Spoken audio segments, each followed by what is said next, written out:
we're all back together again, and I just wanted to quickly thank our sponsors who really made this possible, which are Baker & Taylor, Follett, and Scholastic, all of whom contributed generously to make the event possible and have also provided materials in your handouts showing some of their Common Core support activities. So thank you very much. Good morning. I'm Professor Todd, and I'm in the School of Communication and Information here at Rutgers University. I was just really inspired, Sal and Meg, with the work that you're doing in your school. And there was one point of great inspiration, is that you see the wonderful connection and the central instructional role of a school librarian. And that is something that we want to promote and indeed to celebrate. I'm going to be here at this point now to moderate a panel of truly inspirational school librarians, and I'm going to do a little introduction to them in just a little minute. But before I move into introducing you to our panelists, I do want to put this into a context and to make the link between the work that Sal and Meg and such fine educators are doing and how we position ourselves in the within the school library arena. One of the things that I do here at Rutgers is that I'm director of the Centre for International Scholarship in School Libraries. Our school, the School of Communication and Information, provides and I'm giving this as background to the principals and teachers here to make this connection. Our school, through its Master of Library and Information Science, provides a fully certified master's program for the education of school librarians. It's certified by our Department of Education here in New Jersey, and they are certified for the tri-state area. And one of the things I am so proud, there are some of my graduates in this audience today, and I just want to say, as we think about the role of school librarians in engaging with and enabling schools to unfold the Common Core initiative, our master's program in school librarianship has been ranked. You know, universities get into this ranking business a bit, you know. Our school library program in US News and World Report, which puts out ranks of faculties and schools, our school library program for the last 15 years has been ranked number 1 or number 2 in the country. And so we're very proud of our achievement. I'm proud of what we do. If we can move to the next slide. You know, one of the things that I want to really highlight, and we certainly in our educational program, is the connection between Common Core and really deep, rich student learning. I just put this up. This is an example. This comes from one of the schools in California, but I love this statement, which I think connects us to where we're going today. Libraries are the verbs in the content standards. Wherever verbs such as read, research, analyze, explore, examine, compare, contrast, understand, interpret, investigate, and find appear in the standards, teacher librarians, school librarians, and resources are involved. And Sal, I love that connection, the pass along that you said. How do we engage kids in this rich and complex information world, the myriad of information resources? How do we get them to dig deeply? How do we get them to read the informational and rich literary texts in deep and meaningful ways so that they critically reflect and think and build deep knowledge? That's meeting curriculum standards.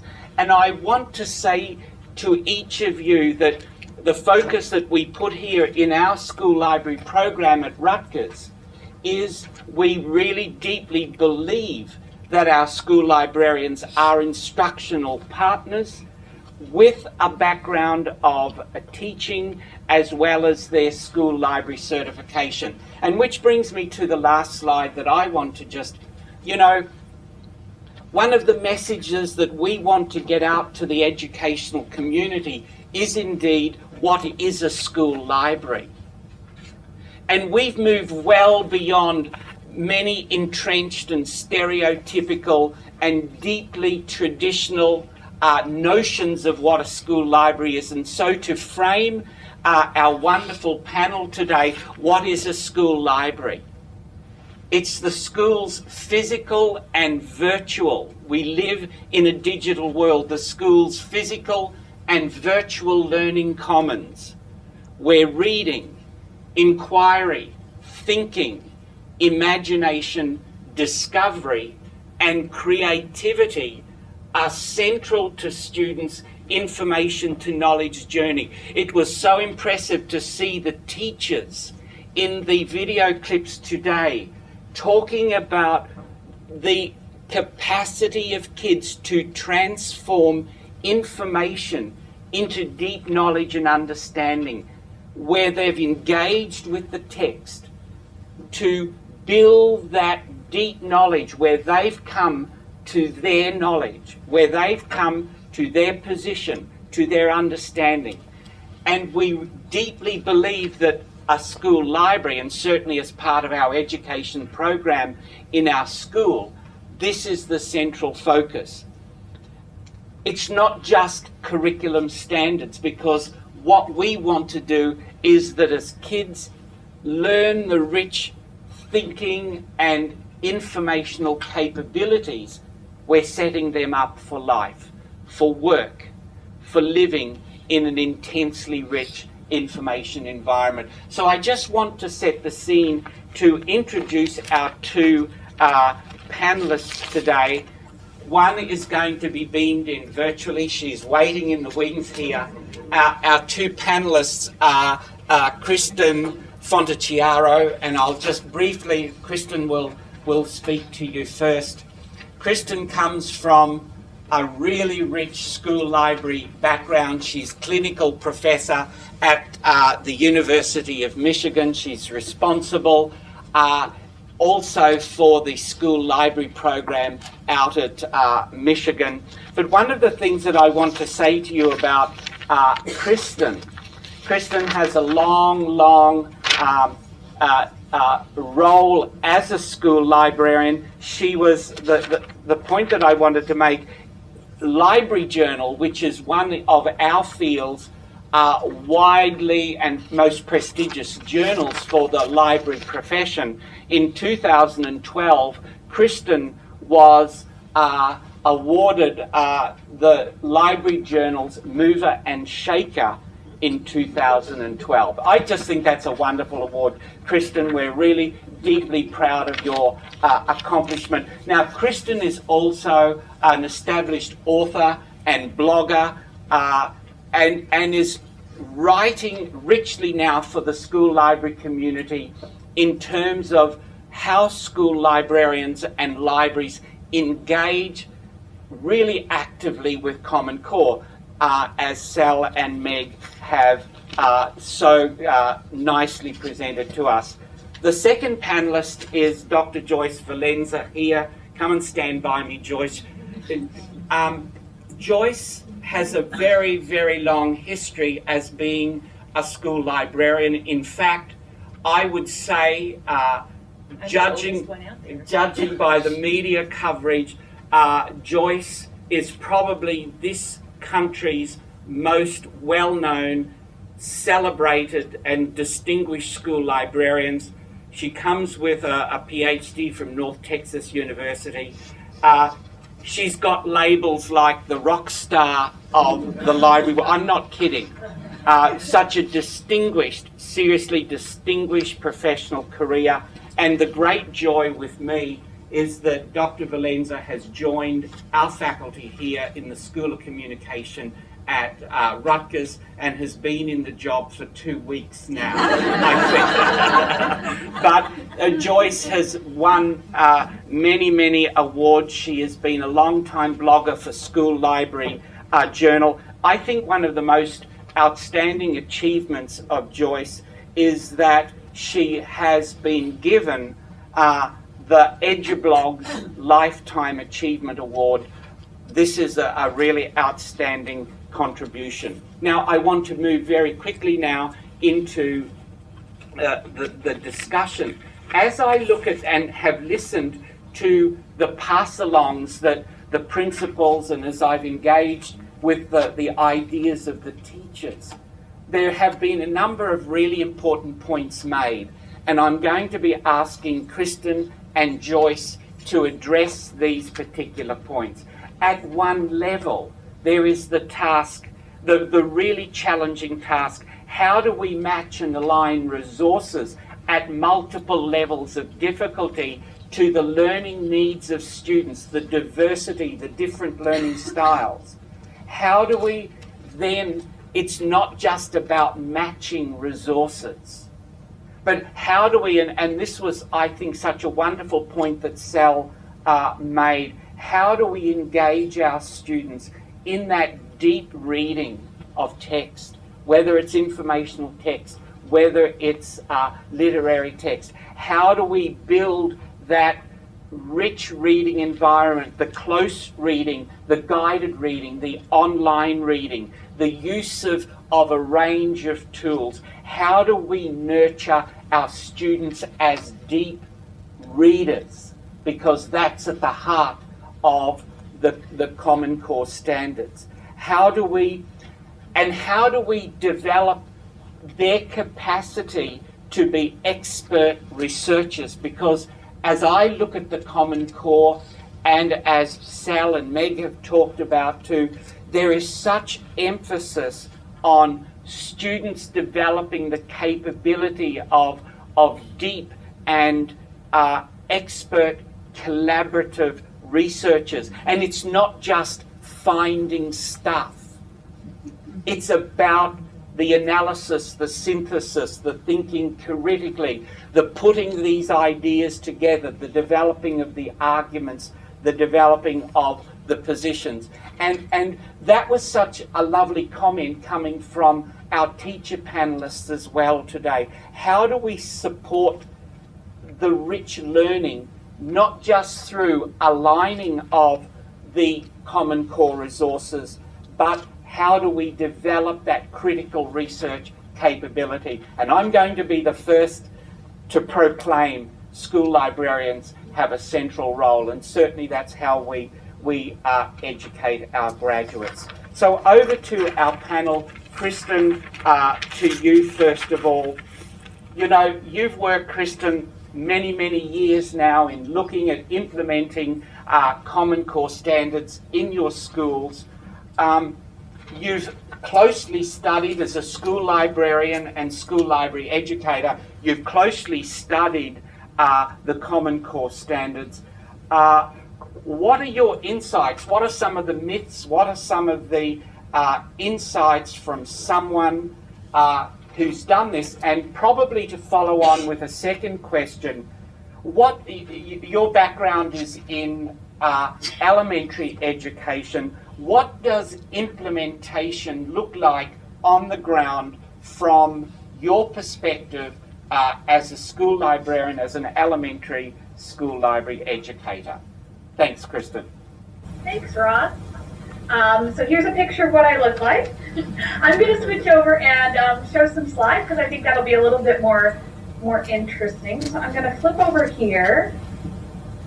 Can you see the slide? Great.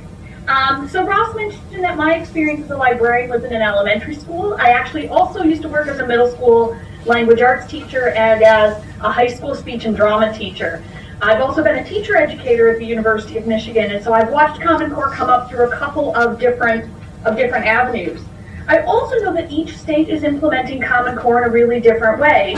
So we're one of the states in Michigan where we look like we might not keep Common Core, and where school districts are saying to us, oh, it's pretty much what we already do. So I'm sort of feeling like I'm at the nexus of a lot of chaos. But I'm really delighted to be with Joyce and Mark and Ross and all of you and with the sponsors. And just in case you feel like it's cold, we feel like New Jersey sounds like Miami to us today. We're pretty sick of being cold here in Michigan. If anything is of use today, I've put this bit.ly link, bit.ly/fontblog. I'll put it up at the end. If anything is of interest today, you can hop over and see those slides. I don't know about you all, but as I get to that age where the doctor uses the B word for bifocals, I sometimes like to have the slides right in front of me on my tablet. So you can download those if you like.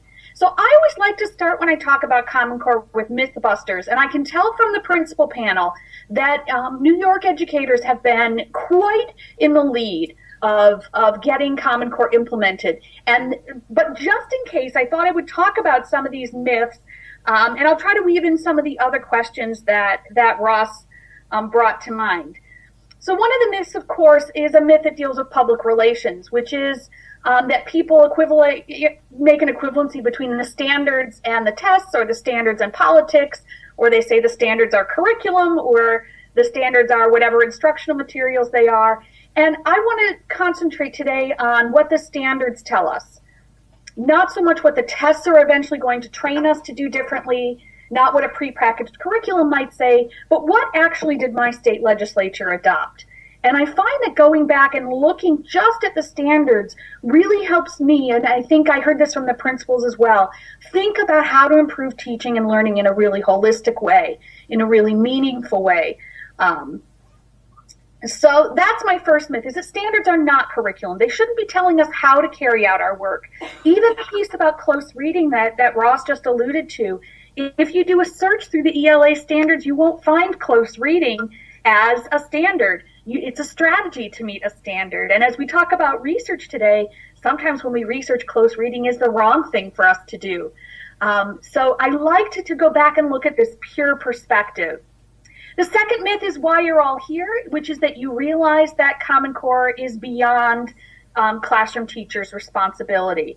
I'm really excited about the idea that the standards talk about shared responsibility within the building. I've heard some kind of negative stories about school librarians who are told they're excluded from Common Core training. And I always say you need to pull this paragraph out and show it to your school board or your administrators and say, our state legislature agreed to this, and I want to be in on that action. At the University of Michigan, we take a very similar approach to that which Ross described about Rutgers. We really believe in librarians who are teachers, and that the teaching role and really thinking about the role of the library as facilitating learning as being at the core of what libraries do. Yes, the collection piece is important, but it's all in the service of learning. And that excites us, it excites our students, and I think it makes us excited to share that with other folks in the school building, especially as we see the kinds of strains that classroom teachers are under. So I go into the Common Core discussion knowing that this is everybody's job. And even when I work with our pre-service academic librarians, so that would be librarians working in higher ed, or public librarians, all of them come out being able to articulate at least the grand ideas of Common Core, because each of them will be influenced by that. So we take it really seriously in our school library program. The third myth, and this is a piece that I think those of you from New York have been experiencing with some uncertainty. I've been following the whole New York story with great interest. I think that this union move to maybe stand against the New York implementation or against the New York commissioner is really fascinating, because it gets right to the heart of this third myth, which is that Common Core tells us how to teach. And I think it's important, again, to go back to the core document, to this introductory text, and look at how many times they talk about teacher empowerment. Teachers are, in this document, told that they should provide tools and knowledge and professional judgment that help students meet the standards. I always think that the Common Core state standards feel quite a bit like the independent school curricula that I used to teach in the 1990s, where it was very much professional judgment, much as we have in higher education, that we empower teachers to make that decision. And I think it helps me feel more excited about Common Core to see that they recognize that teachers should be at the heart of this, and recognizing that teachers and professional development have a very strong connection. So Ross and I contributed to the same book about librarians and professional development, and how we can help be part of that development, also how we can be part of the learning that comes along with that.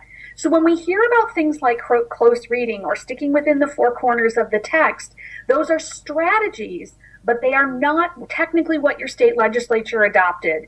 And that's important to keep in mind. I want to hear more teachers say, and more librarians and more administrators say, the standards trusted us to make good decisions.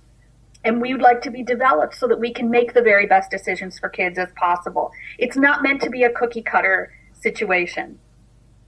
There's also this little piece that I think this room already knows. I think this room knows all of this, but I always bring it up just in case, which is that English language arts teachers in some districts are being told they need to throw away their novels because now they need to mostly teach nonfiction. And I just want to draw your attention. This is page 5 of the ELA standards. And there's this little tiny footnote. And the little tiny footnote says that English teachers aren't expected to spend 70% of their time on informational texts. It's supposed to be 70% of the students' overall reading in that grade, which in other words means we don't need to shift the balance really from where we are. We just need to think more deeply about how students read in various content areas. How do students read science reports and graphs and charts and hypotheses? How do students look at census data? Those are domain-specific ways in which we develop literacy. And I think this is a really important piece of the puzzle. And also, when I heard about principals, I hope you're not in this room, who were telling teachers to do this, it scared me that administrators hadn't read the whole document. So don't do that. The fifth myth about Common Core that I really want this room to be thinking about is there's a lot of discussion right now about online testing, and clearly New York has already gone through part of this. I've heard less about what New Jersey has done. We focused a lot on hardware and bandwidth in terms of the online testing experience. And there's a piece that I would like this room to really be thinking of, which is how do you as an adult read differently online versus offline? I know that when I read a book on Kindle or on a screen or on my iPad, I do a lot more skimming. I don't read in a very line by line way. When we're asking our students to read carefully on screen, but we've given them most of their practice in reading in text, in print, have we set students up to really learn how to transfer those reading skills into a digital environment? So one of the fears I have about why that first round of New York testing scored so low is that part of what those scores were reflecting is that it's hard for students to read deeply online and read for detail online. And this is where librarians who spend their day in the digital information realm can really help. It's where databases can help, not just to do research, but to provide readings that give students those online learning experiences that are lexiled, that are leveled. Because my biggest fear is that those tests are going to measure the wrong thing. So I plant that bug in your ear. And then the last myth that I want to think about is the idea of research. So I am thrilled to hear the principals both talk about research as being important. Because as I look at the national conversation about Common Core, and I see that in some cases research is 15 or 20% of the overall standardized testing, I worry that research has been so de-emphasized on the national level as something that's really important. So obviously Joyce and Ross and I have a lot of skin in the game about research because it's something we love, and it's a reason that we are librarians, that we are really excited about how students go out and discover the world through research, and not just through print research, but through multimedia research and non-traditional genres and video, and how we have so many ways to connect our students to the world now. And one of the interesting things, and the principals in a previous session already discussed this, is that research is all throughout the standards. Sarah Kelly-Johns, a colleague of Joyce's and mine, counted by her estimate about 56 standards dealt with research. And it wasn't that they didn't give research its own section because they didn't think research was important. They actually say they thought research was so important that it needed to be embedded in all of the other sections. And it's important, we're going to come back to this when we look at the elementary research piece, to think about what research looks like to the architects of Common Core. So especially when I've done a lot of work with elementary librarians and elementary teachers, is it just going out, as David Lurcher would say, and doing a bird unit where you write, what color eggs does that bird lay? And where does it build its nest? And what does it build its nest out of? And where does it live? We're recalling factual information, which in the Google era, we can get answered in seconds. Even our youngest kids, the ones who don't read yet, now have voice-activated Google options. But look how they define research. Yes, it's about gathering, but it's also about understanding, evaluating, synthesizing, and sharing. It's about original research. And I don't mean that they figured out where the God particle is in 4th grade, but what is considered original research to them? What is something that doesn't just retell what an expert has already said, but has some evidence of the student's thinking experience embedded in it? And then how do they create a high volume of print and non-print text in all forms of media? And this is where Joyce has really been a leader in our profession at really thinking about multimedia, sharing of knowledge. And the idea that this is embedded in every part of the curriculum as we go to more and more one-to-one schools, more iPad schools, that we used to walk to the library to do research, and now we just, as questions come up, in many cases we can solve it on demand in schools. Not all schools are the same, but that is an exciting piece of the puzzle. And librarians can't wait to have this conversation with classroom teachers, so I'm so excited to hear about the 180 minutes a week in that school for collaborative time, and places where the librarian can step in with that joint background in information and in teaching and help make that more meaningful. So having had a chance to get that off my chest and bust those myths, Ross, I can either go on or I can pass it back to you. Yes, Kristin, if you can move, particularly now looking at, from your perspective as an elementary school librarian, some of the strategies of engaging with Common Core. Thanks, Kristin. Sure. Plus, any chance to show my affection for Sherlock. So the awesome part is that we now have this system that says everyone should teach research skills, but how does that actually look in elementary? And I will tell you there's a significant difference, I'm sure some of you have already seen, between the way that elementary talks about research and the way secondary talks about research. So Joyce will pick up in the second half and talk about the secondary piece. What does good research look like in the digital age is a huge question. And the number one thing I want you to take away from this is the idea that good research goes beyond finding information. So those of us that came up in the print age, if we could find how many eggs the bird laid, that was an accomplishment. It's not an accomplishment anymore. And as one of the principals, I think Meg said, our children were not being challenged. Research should be so exciting. It should be a wonderful window to the world. So I also find that in elementary, there's a difference between intent and the language that's used. So I look at, here is writing standard 7 across 3 primary grades. And notice what the standard says they should do. They should participate in research.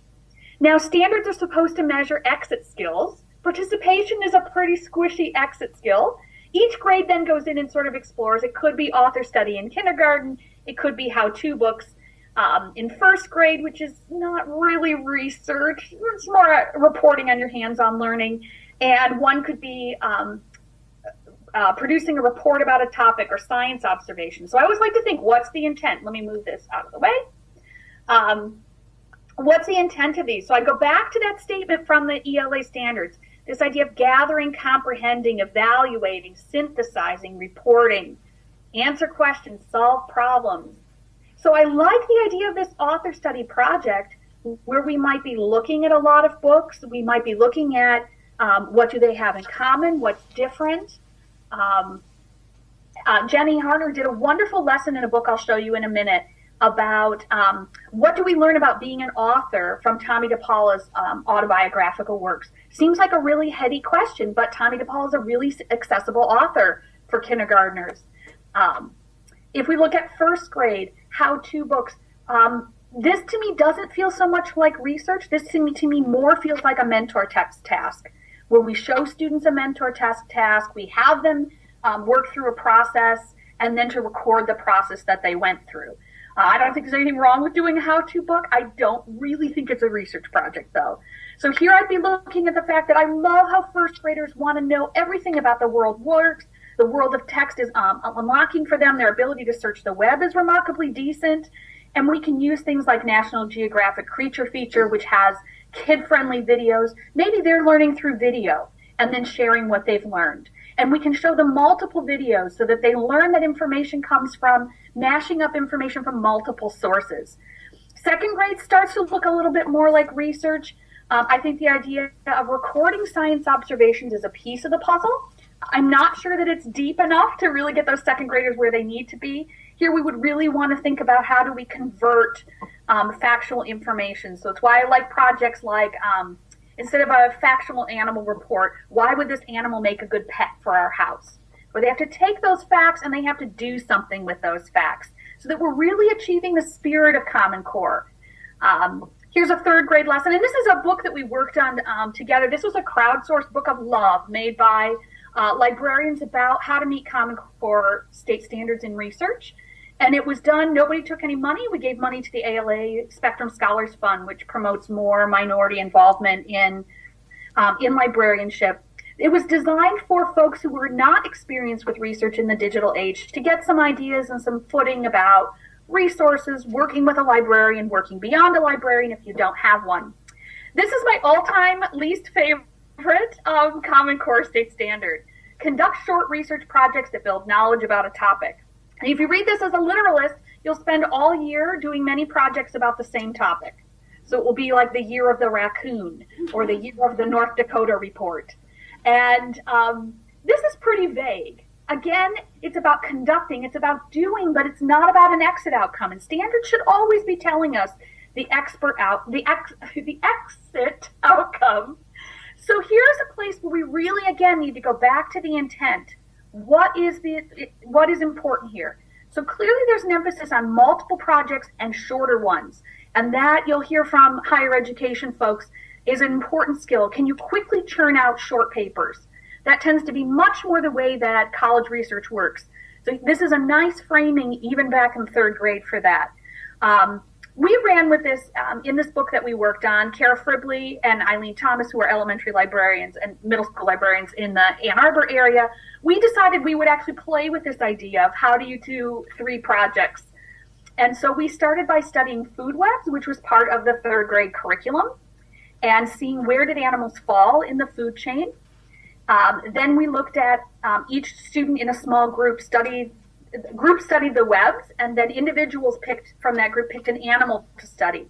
They did all that factual acquisition of information, and then they actually moved that animal into the wrong biome, so a place that animal didn't normally live, which they had learned about during the food webs conversation, and they created an adventure story like the Avi, Poppy, and Rye stories. So we didn't make 3 separate products.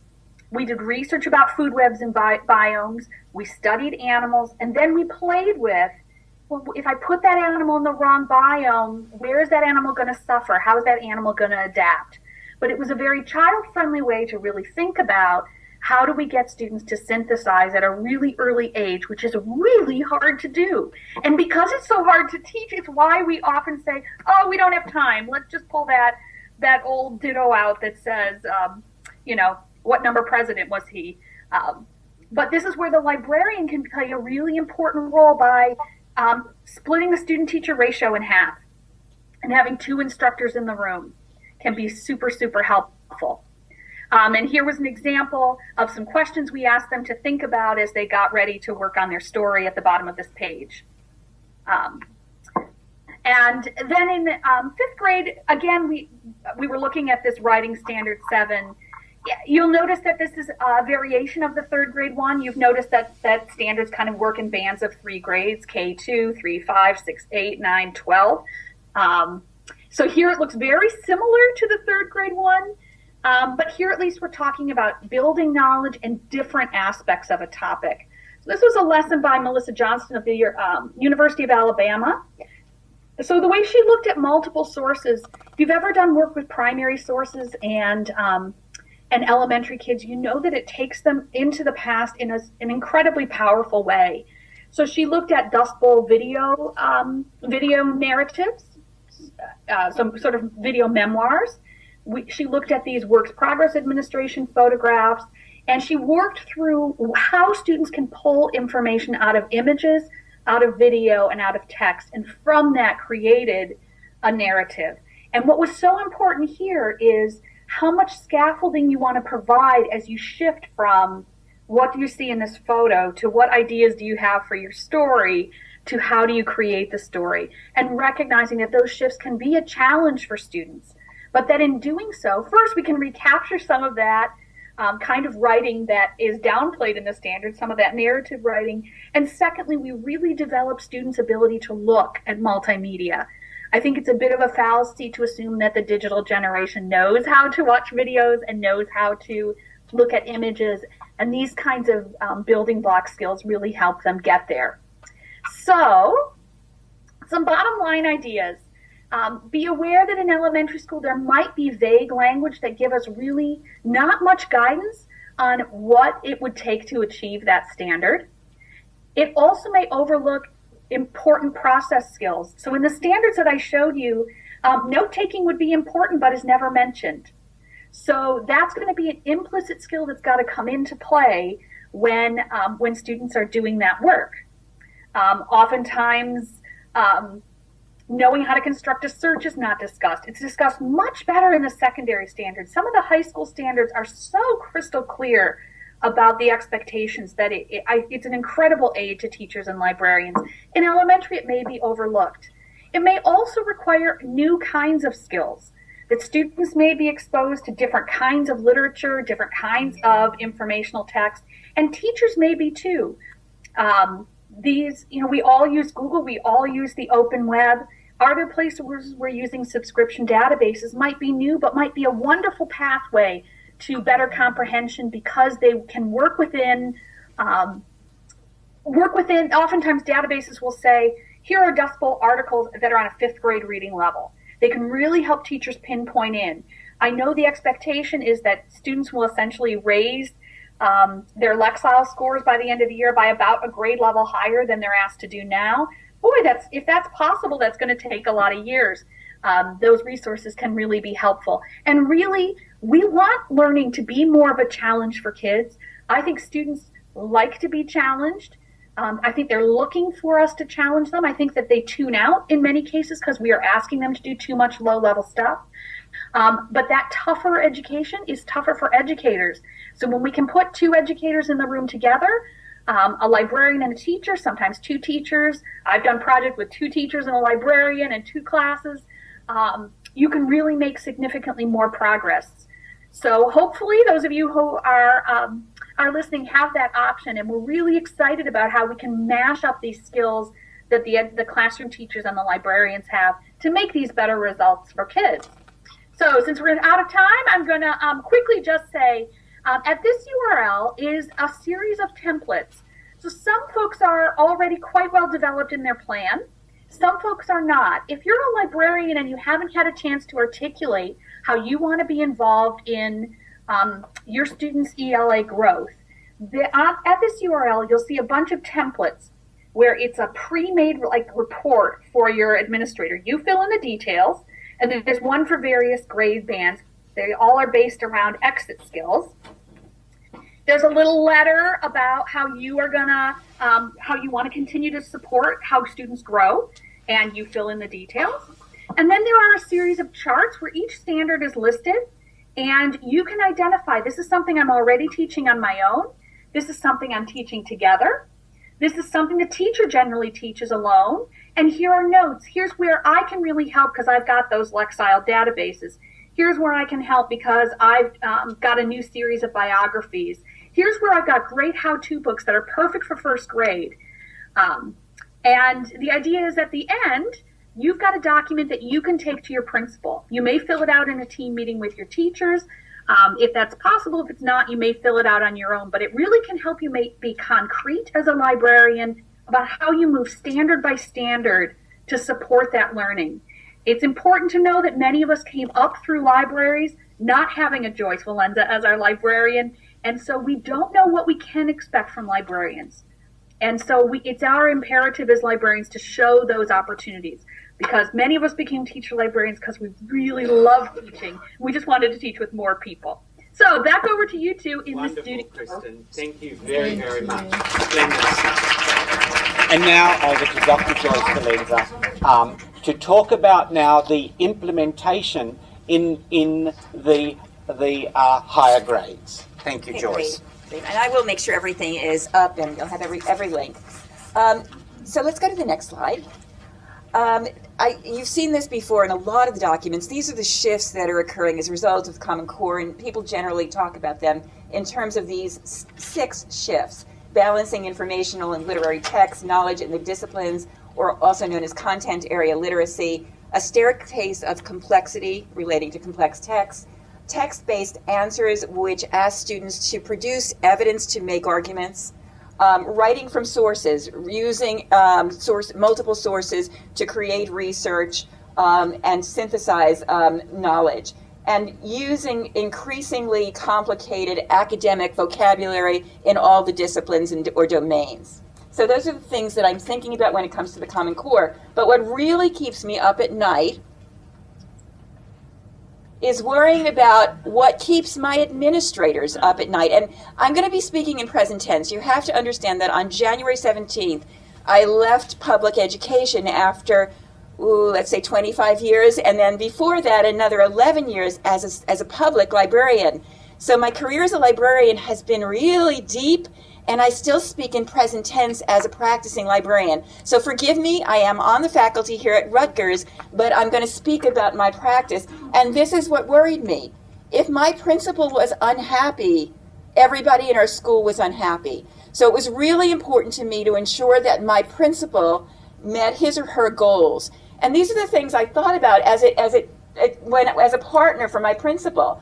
How could I be a part of the team and deal with such issues, and I know these are small, onboardness, it's a word I made up. How could I help everybody on the faculty? I would love to help Sal and Meg make sure that everybody was part of the team, and I know they're brilliant at it, but I could help with that. I could help you guys with professional development. It's what I do all the time. It's being the scout, being ahead of what everybody else is doing and bringing that knowledge, and sometimes experts via Skype and Google Hangouts, into professional development. I worked on the professional development team as a librarian to design the stuff that my faculty needed, because I listened to everybody on that faculty. I am the one person as a school librarian who hears everything from every grade level, from every ability level, from every discipline. And so that kind of knowledge, that kind of, what's the guy on the top of the boat who looks ahead?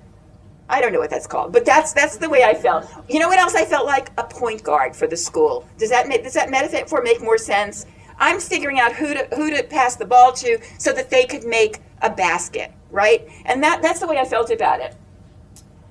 Another thing that principals often asked me to do was, hey, we're having trouble with this particular item on an assessment. And I know that we're not necessarily there yet in the standardized assessments.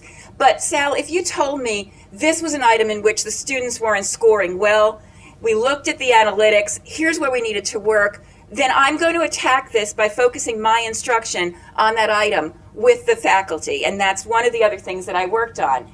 Working on school-wide learning issues, not just one teacher, one thing. I'm looking at this big picture. Co-teaching with the teachers that my administrator suggests needs some partnership more, or might be more willing to partner and create something that becomes a pilot for the entire school. That the notion of those protocols for examining student work was something that I worked on with one of the teachers in my school, and it became a school-wide effort. Once we started talking about student work and really looking at what data it gave us relating to student success, everybody started questioning their practice and becoming more reflective. And that was something that came out of a partnership with the administrator and the librarian. Piloting new strategies, low risk when you're working with a partner and some teacher who is really willing, and then spreading that throughout the entire faculty. purchasing the right materials and making them discoverable. This discoverability is something that we have new powers to make happen across an entire school, and librarians have superpowers relating to discoverability, don't we? Okay, so we'll talk about that. Scaling materials across school culture. If I buy an ebook now that might cost $40, I'm buying multiple user rights. Every student in the school can open that ebook at the same time. So if everybody's working on Hamlet criticism and we have 10 volumes of Hamlet criticism, they are no longer the property of the student who got to the library first and took them all out. Everybody gets to open them in the library, in their classroom, at home, in Paris, wherever they are, they can open that ebook, and that's pretty amazing. Our ability to scale out these materials really leverages the money and resources that a school has and makes the librarian indispensable in terms of saving you money. Okay, curating also the free material. I can leverage for you, and my colleagues can too, open educational resources like nobody's business. So I am going to pull together the stuff you need, the best stuff from out there on the web. I'm going to create text sets for you using the digital tools I have available and maximizing the use of open educational resources. I'm going to be co-teaching to all those skills that are mentioned in the standards, and I'm going to integrate information and communication technologies. And so I'm going to make you guys less like the slide before and more like this, feeling empowered. And so among these things, this is what it looks like. I'm going to talk a little theoretical, and then I'm going to get down to the granular. What does it look like in the secondary area? And I want to tell you that my public librarian colleagues have the same powers. So while I'm talking about school librarians, I mean to include my public librarian friends there too. So when I was at the high school, up until 2 weeks ago, what I was doing for my administrators was I was curating all that I could find that was valuable, that was out there on the Common Core that I thought my teachers could use, including all the scaffolds. In fact, I'm going to add Kristin stuff to this because I didn't know about it before. But what I did was, this is the New York City Information Skills Continuum, which is brilliant, Melissa, and has the most fabulous scaffolding. What is it, like 300 pages with 450 pages, and it's all an ebook, and that's one of the really exemplary practice. And why reinvent the wheel when you have all that great stuff? So I made that discoverable, but I also made our local resources discoverable. So I loaded all the PDFs, and I loaded all the PowerPoints, and I put everything that our teachers were developing, and I created one common portal. In addition, that is just the tools and organizers. Here's the readings, here's the video trainings, here's the tutorials for professional development.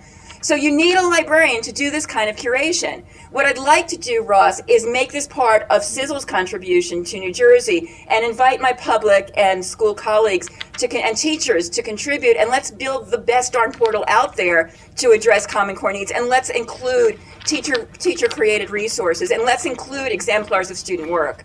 Okay, let's go to the next slide. One of the issues that California is becoming aware of right now is they let go all their school librarians. And when they saw the level of intensity of research in the Common Core, this article discusses the notion that they're beginning to regret those decisions that they made as cost saving, because that could really be a cost-effective decision to have a school librarian in your program. Some of this was said before, so I'm not going to repeat it. We are teachers. We're in the business of everything that Common Core is about, and so we are your partners. Next slide. If you want to share this, if you're a librarian, you might want to share this Achieve document with your administrators and your teachers. It talks about the librarian's role in Common Core. It was released just a few weeks ago, and it's very detailed. David Lurcher, who is the man who has helped us ban bird units all over the place, is one of the major authors of that.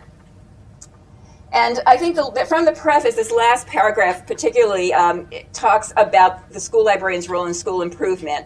And the role that the librarian plays in increasing a technology-rich environment, embracing learning activities throughout the school. These are things I've said, but this is a document you can download and share with the universe.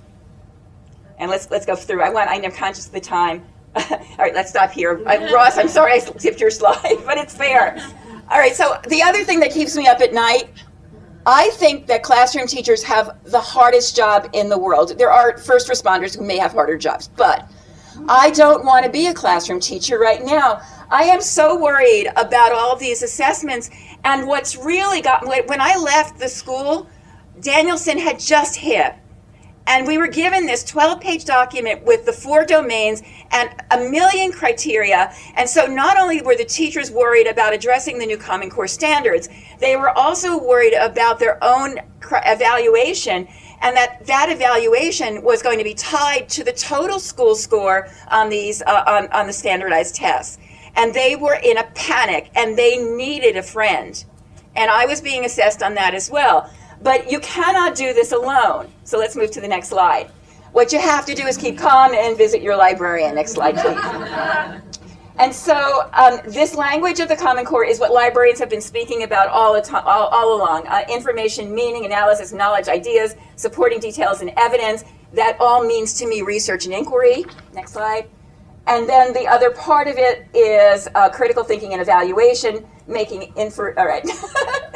You'll all read this later, right? Because I really want to get to the granular stuff. Let's keep going.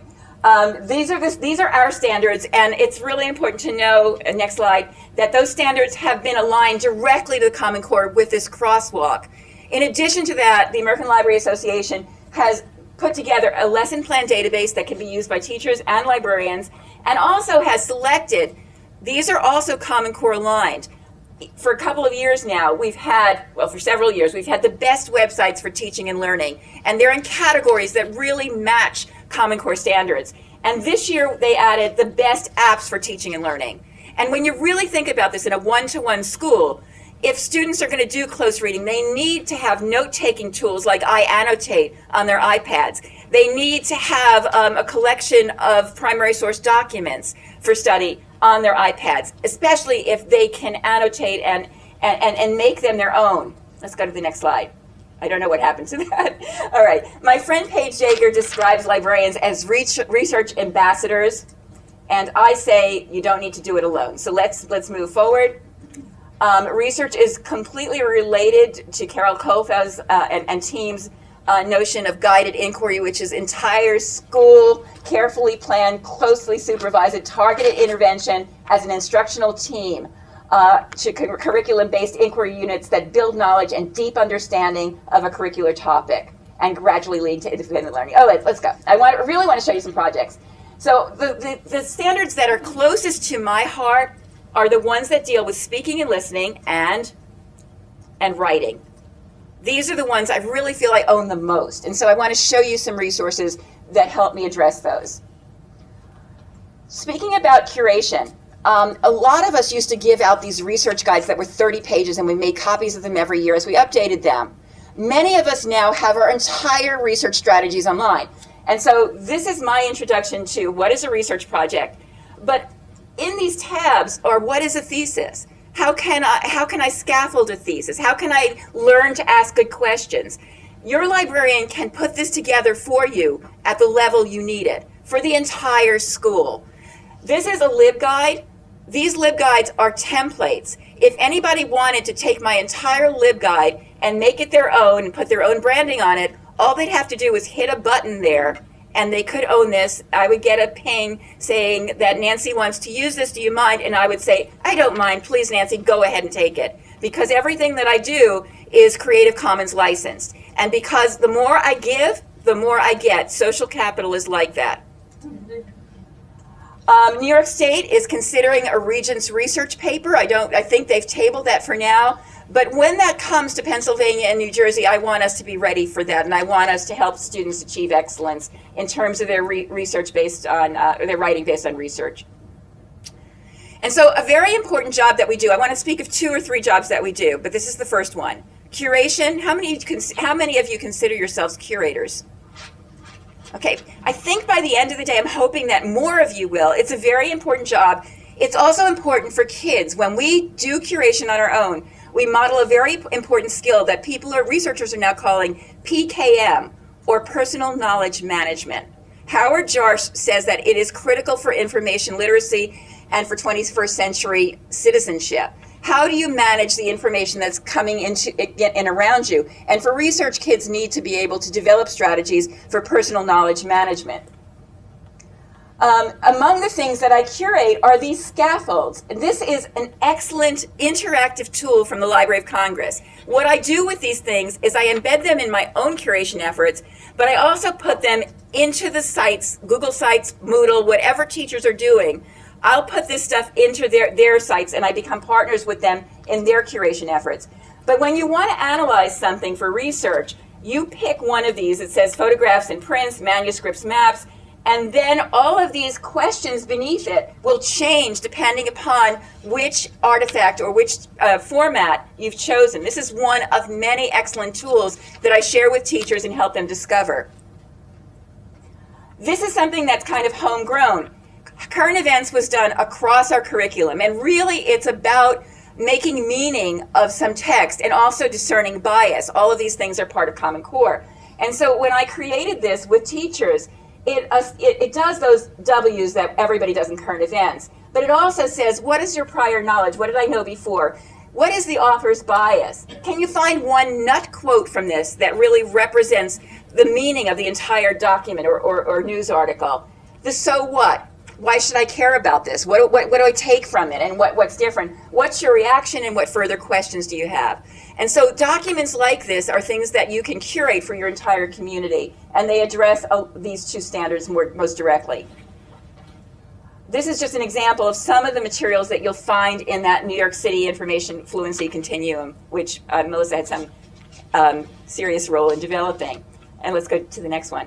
This is a new website called LearnZillion. It's another one that I was pushing teachers to discover. This one has a lot of free material, some premium material, but there are some excellent Common Core materials there. This one's analyzing key events using a timeline and working with editorials. And these just happen to be at a lower level. And it's looking at text structure. LearnZillion, I think, is going to be a very popular portal. One of my other favorite ones, that when teachers were looking for material initially, and it was across the disciplines, when we didn't implement perfectly at the beginning. Everybody said, okay, everywhere around the school we want to see you doing close reading. So I had the phys ed teachers come in, I had the art teachers come in, everybody had to do close reading, and kids were getting in our block schedule 4 close reading activities each day. It was madness. However, the way I was able to address this really effectively was to look at the New York Times Learning Network. And they have article-based activities that are Common Core aligned. There are also vocabulary activities. There's a crossword puzzle that addresses content area vocabulary. There's interactive material. Recently, the two that I picked out here, 200 prompts for argumentative writing. And this is an invitation for young people to write editorials. They can submit them to the New York Times, and those editorials will have audience, which I think is real important. And librarians are also curating Common Core materials. This is Carol and Joe Starkey's Live Binder on the Common Core. And next. I can't remember whose this is. It's Peggy Creighton's Common Core resources on Pinterest. Notice Mark is there. This one is really important. This is a platform called Lesson Paths. It was formerly called Mentor Mob. In my mind, this is the best strategy for creating text sets, Mark. Okay, what this does, you think of this as a container for any type of material that you want to put next to each other. And it's free. There's some premium edition that allows you to look at analytics about how long students spent on materials. But I can put in here my PowerPoints, any PDF document I find, any website, any simulation. I can sequence it. I can ask questions in between, and I can have that openable. I can embed this anywhere, and I've done this for all my grad classes. And what I've discovered is my students actually don't have to go searching for the materials. They're right there. They pop open. Your ebook will open automatically. Your databases will open automatically. You need to log in only once. But it allows me to get the materials teachers need onto their own websites very, very easily. So promise me you'll look at this when you go home. Okay. Maximizing the use of your database is going to be really important as we look at bias. These are just some of my databases that dealt with opposing viewpoints, and almost all of them had Lexiles listed. Let's go forward.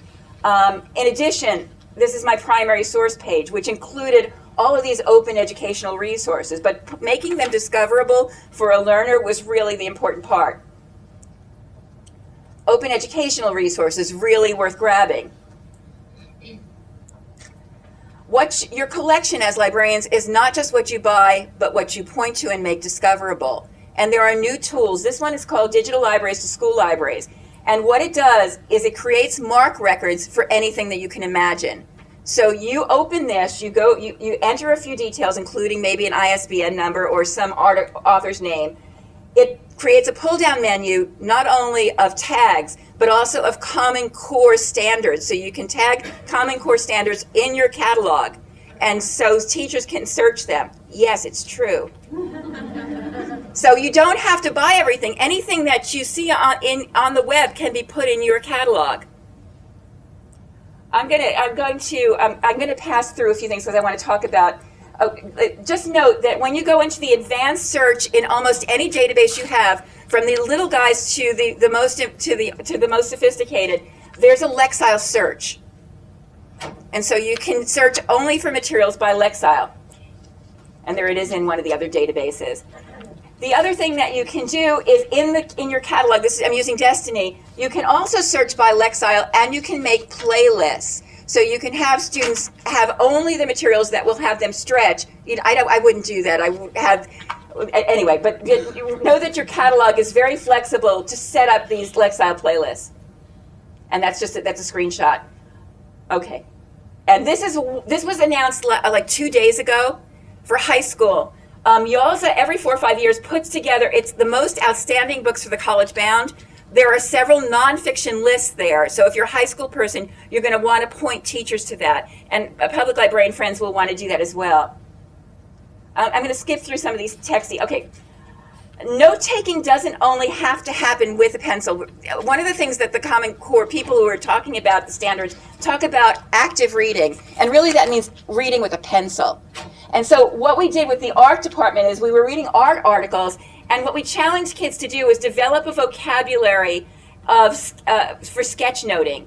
And so we modeled it. This is the lesson plan. This is a sketch-noted lesson plan. Here's what we want you to do, and here's what we want to come out of the lesson and the activity. The type of outlining of text that we saw as a result of teaching kids how to sketchnote was unbelievable. They focused more than we'd ever seen them focus on an article before. They were reading an article about these terracotta warriors because it was a sculpture class. And we go, annotations to me are the magic bullet. So anytime I have students do a research project, justifying their choice of a source with an annotation, and I have some models of that from elementary through high school, really ups the level of selection and thought about the sources that they choose.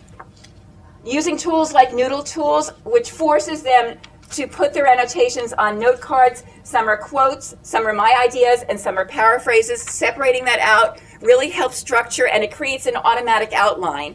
And so does EasyBib. Some of these things have free elements, and the premium ones are the notebooks, which help students organize their writing. But they're well worthwhile. And we're going to skip by a whole bunch of things. For public librarians, why not create a nonfiction book club? I've been doing that a lot with our One Book, One Springfield, and you can see this I love, using Pinterest as a reading list. This is Alita Hansen's. I don't know where her high school is. The first list here, there's a bunch of them. New biographies, new nonfiction, really pop out at kids. Can you go to the next one? This is just an example of the new nonfiction list.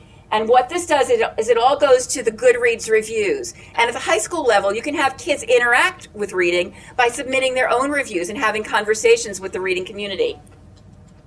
These are the recent One Book, One Springfields. We did we did Henrietta Lacks and Unbroken, two great nonfiction reads, narrative nonfiction reads, and keep going.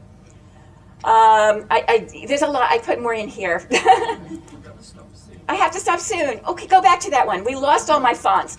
But what I was concerned about most was that we were losing this notion of engagement. If we don't engage students with the lessons, they're not going to bother doing them or learning, actually. And so the research tells us about engagement is it happens when students think they have audience, real audience, when we engage them in choice, when we inspire some wonder, when they're hands-on, when they're relevant, creative, and authentic. So what we started doing was thinking about what kind of lessons really engage, not just doing them, but doing them with some energy, excitement, and creativity. So go back. This is a great way, I think, about building blocks to inspire close reading, thinking about argument. In Justin Bieber's Boyfriend, what are the major arguments that Bieber presents that he should be your boyfriend? And it really helps you analyze the song as poetry. And this is a text, and you can really play with that. Let's go to the next slide. Developing domain vocabulary. We do sculpture critiques at the high school. So what I did was I pulled together the lesson for the art teacher, looked at the learning objectives in terms of Common Core, and then went through the web and created a sculpture vocabulary that I embedded in this LibGuide. And so after we did that, if you go to the next slide, what we did was the student critiques had to be done, and this is the conversation, speaking, and listening, using the language of sculpture. In fact, I started this out asking them if they had any sculpture around, and they said no. Oh, don't stop me now. Guess where they had their pennies in their pocket were where we started, that building block. What are pennies? They're examples of bas-relief, right? What decisions did the sculpture make? Can we do one more? Yeah. Analyzing and evaluating premises and claims, using infographics, and then taking the infographic into ThinkLink, where you can annotate it and look at jumps in logic, poor resources, and you'll find that almost every infographic out there is a poorly constructed argument with bad resources, and it's a great way to have student analysis. We've been using old newsreels from the 40s to emphasize propaganda and bias. And what we do is we bring it into a product called Mozilla Popcorn Maker that allows you to create pop-up videos where the students actually annotate examples of bias. And in terms of public speaking, we use TED Talks to look for examples of rhetoric, body language, to really analyze video as text. And this is our creation of infographics. So what I pulled together in terms of my curation were data sets, how to write visually, how to create an argument. The thesis statement always has to be here. All your evidence has to be logically organized. And if a student can do an infographic effectively as a team, then they can create an argument based on evidence. Go back one more. This is the last one, I promise. We used to have, that's our Middle East Peace Conference. This is remixing Hamlet. They had to find their favorite soliloquy. They had to go to the Oxford English Dictionary. They had to read analysis. They had to go to YouTube and see the soliloquy performed. And then their ticket to creating a digital story remixed with Creative Commons material to really have personal meaning for that soliloquy. I linked to Josh's, it's my favorite one. I think Josh really understood what a piece of work is, man, because I saw the images he created and I heard his voice. In the past, the recitation of that really wasn't effective. They didn't understand the soliloquies. And so all of this is aligned to standards, and I'm going to have to sit down. I'm sorry.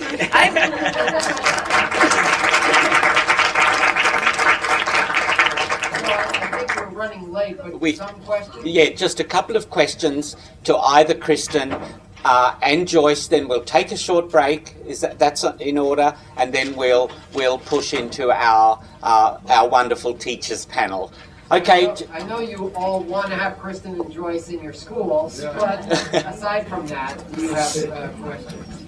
Yeah, just using that one as an example, how long would it take your students to complete that?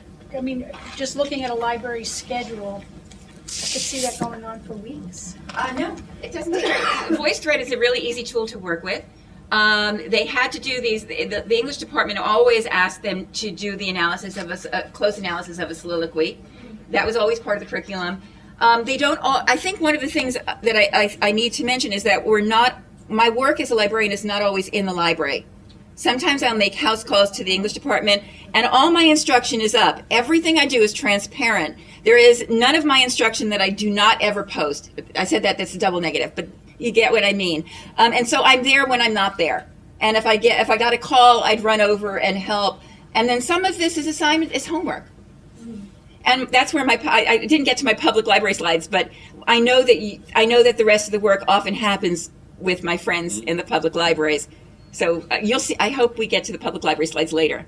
I'm sorry. Take a break. Let's thank Kristin.